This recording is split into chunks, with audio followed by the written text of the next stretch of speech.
Hello everyone, my name is Pucik Aristiani and then I'm a student of UNES English Department, and then in this occasion I would like to talk about the 5 principles of language assessment.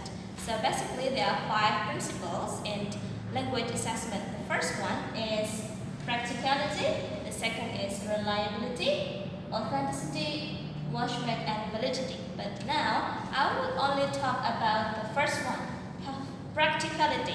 So basically practicality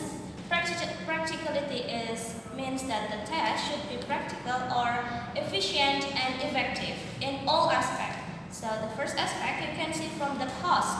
For example, if a test needs more than 1 million for each person, it is not called as a practical test. This one is except for TOEFL test or the another expensive test like TOEFL or IELTS test. It's not including that kind of test. And then the next one is we can see from the time aspect. For example, if we assess one person for about 5 hours, it is not called as practical test because it takes more and more time and it's not efficient. Then for that case we can make one test for many person, for example a class or including 50% at one time.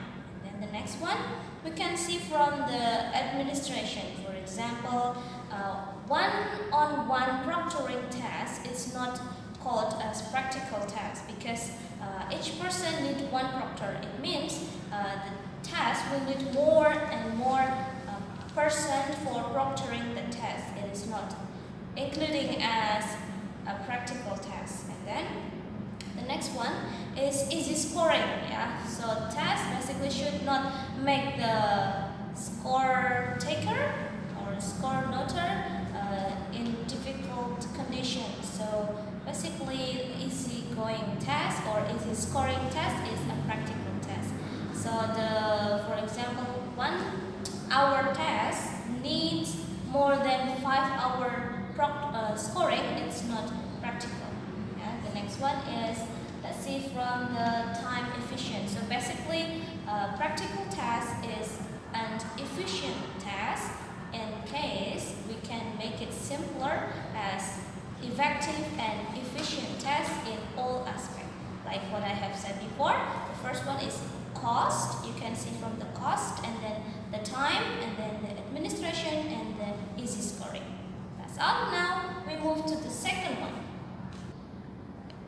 Okay, I will explain about the second principle of language assessment, which is reliability. So what is reliability? Reliability means the test is consistent and dependable. Like for example, when we held two tests, then the test must be similar, and then there are some factors that influence the reliability. The first one is student-related reliability.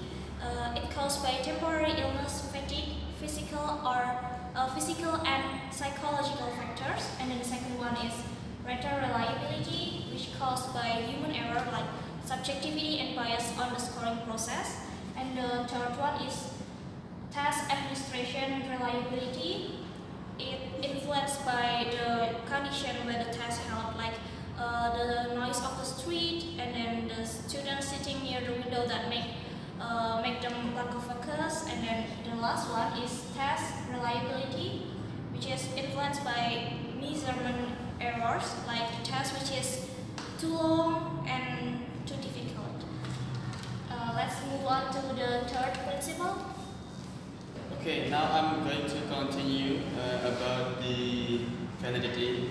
Validity is the extent to which inferences made from assessment results are appropriate, meaningful, and useful in terms of the purpose of the assessment.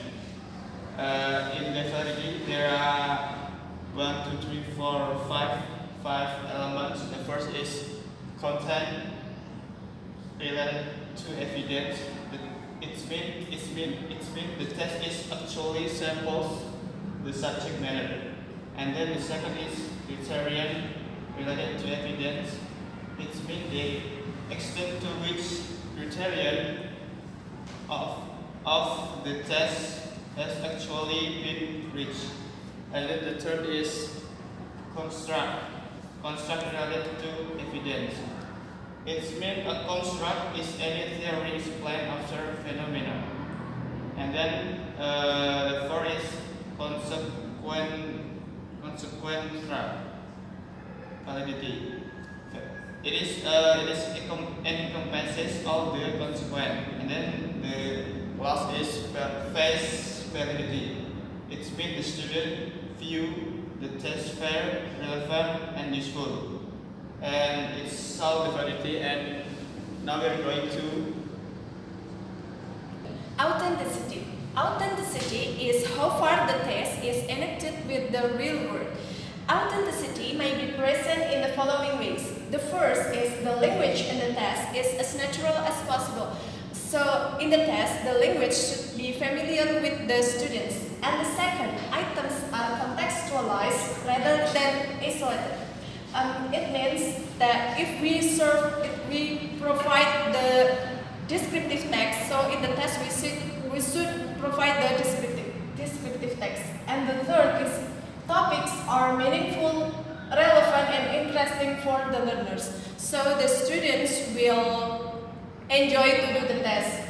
The fourth, some thematic organization to items is provided, for example, such as through the storyline or episode. The last is task, represent or closely approximate to the real world task. In here, we should provide the test that related to the student's daily life.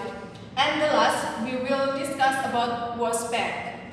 Okay, so here the last one from the principle of language assessment is WOSPAC. I will read the definition first. So WOSPAC is the effect of testing on teaching and learning. Generally refer to the effect that the test have an instruction in the term of how students prepare for the test. So basically WOSPAC is feedback that will help the student and the teacher or the test taker. And here it will be great if the teacher give the feedback to the student.